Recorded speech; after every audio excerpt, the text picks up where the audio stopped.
guys. Sometime you win, sometime not so much. Stayed at another Airbnb last night. It was it was okay. At 6 a.m. when the sun came up, there weren't really any shade, so woke up as well. What's done is done, it's past, the bike is ready, it's warming up right now. Because I'm tired of the wind and the cold, we're gonna head inland and let's go find a place to get some breakfast. But this is day number 4? 3? 4. I think day number 4. The days are starting to blend in together. Indeed, they are starting to blend together. But we need to keep traveling, so off we go. Now, one thing you guys need to know about me is that when I don't sleep well, I kind of tend to get cranky. So this might be a more crankier than usual episode. But it is what it is. It's another day, lots of miles to do.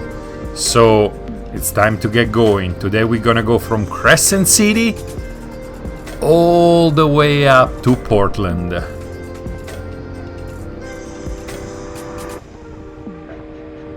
Now, to make things worse, check the image.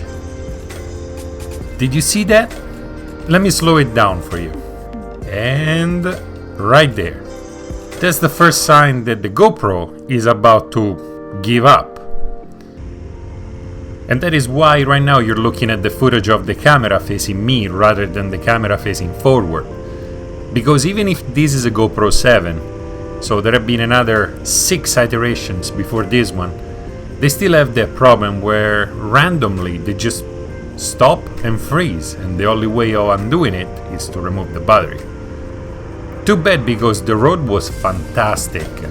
Wavy, nice temperature, of this giant tree right by the street, like right there. Beside that, I found proof of Bigfoot, clear footage of Bigfoot crossing the street, and aliens. At this point, I pull over and realized, damn it, not again.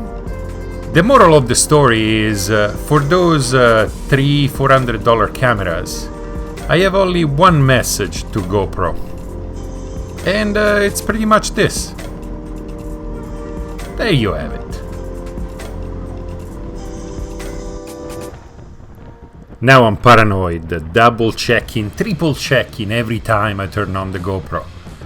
It was a little distracting, but eventually, I mean, look at the view. A river, nice green trees, and a blue sky. Well, eventually I got over it. So I started enjoying the view once more. And trust me, if you have a chance of doing the same trip, do it.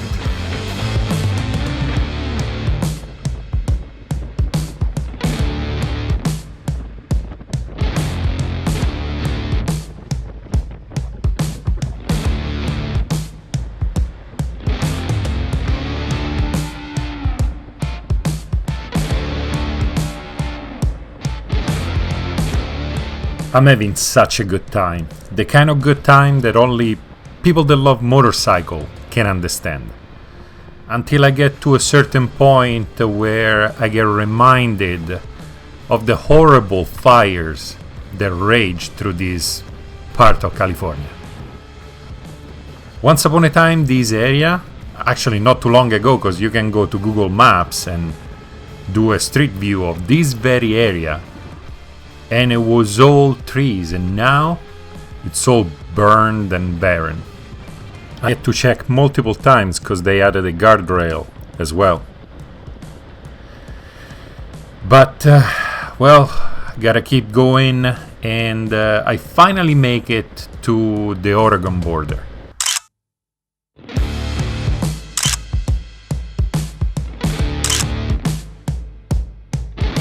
I tried to smile on those pictures, but I really wasn't in the mood for smiling, so there it is. But I'm in Oregon now, and there is a strange scent in the air.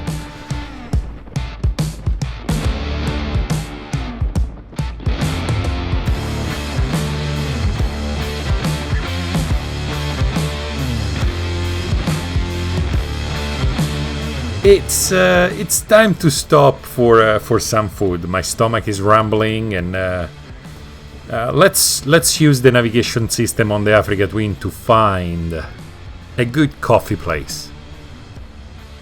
And it looks like there is one nearby. Right now I'm in Grants Pass, Oregon. And what's best in Oregon? Organic stuff. Even if this intersection I'm approaching, it was a little confusing for me. I wasn't quite sure how to get there.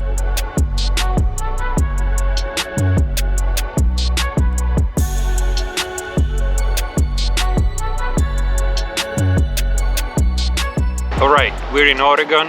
I stopped to have a coffee at Rogue Roasters, which was pretty good actually.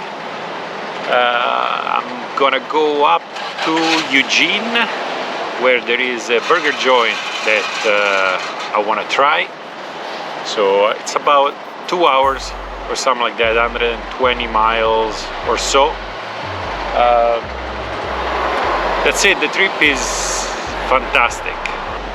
Not quite sure what the laws of the road are. I know I cannot split lanes, which is kind of hard, especially because I've done it all my life. In Italy it's normal, California it's normal, so it's gonna take a little bit to get used to that. But it's time to get back on the road. It's warm, it's beautiful. I'm glad I picked the internal route rather than go through the coast, and let's keep going.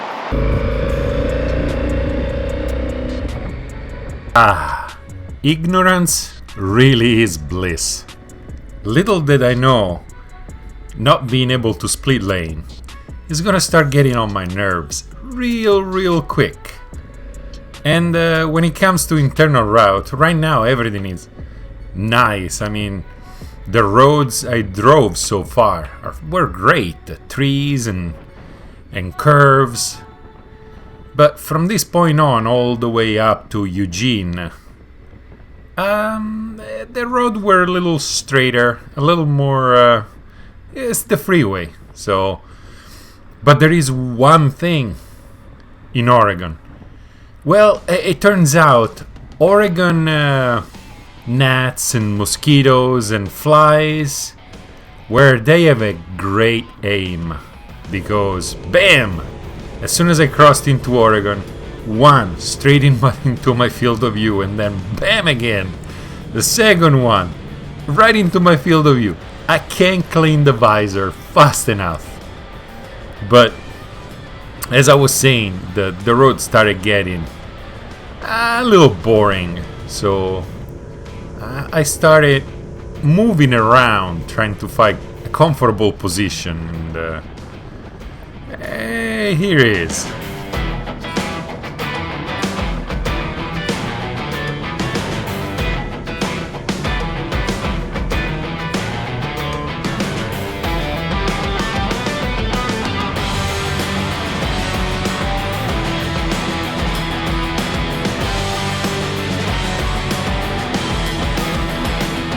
But one of the perks of using the freeway is that soon enough I made it to Eugene. Eugene is a great little town. At least I think it's little. I mean, I drove through it and it was simple enough. But nice, clean. Apparently there is a big university over there.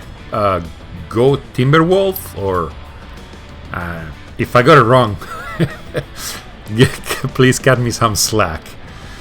I found out that there is this place here in Eugene that is pretty famous for the food, and surprisingly enough, not too expensive. So made my way through downtown and went to find Bo and Vine. And here it is. Let's go grab some lunch and let's see if the hype is actually well worth it or is just made up.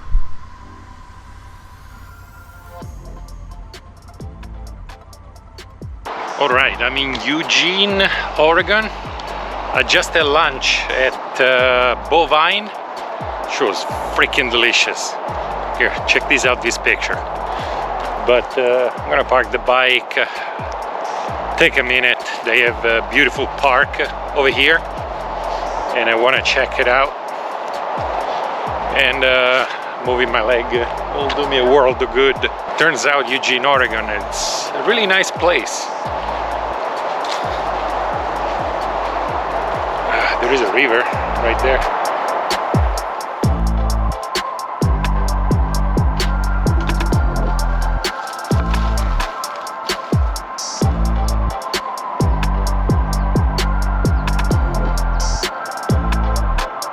Actually looks pretty clean. I wonder if you can actually swim in it. I don't know of any river that goes through a city and is still clean enough to swim, but you never know.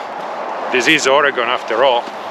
So it turns out that my butt has an 1100 miles expiration date.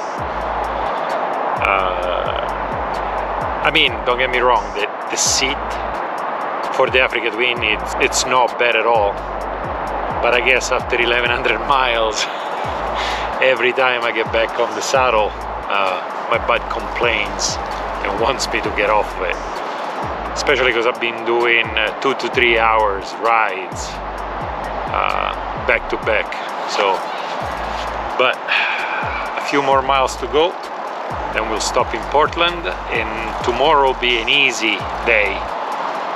Portland to Seattle, I believe, is 2.5 hours, something like that. So really easy. So here I am again, back on the road, and this no filtering, no splitting lanes is getting really old. I mean, it's all nice and dandy when you're on a car with air conditioning and comfort, but when you're on a motorcycle and there is so much space, it's so frustrating.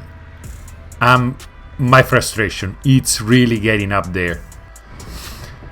On the other hand, that makes me appreciate when there is no traffic and not having to stop every second.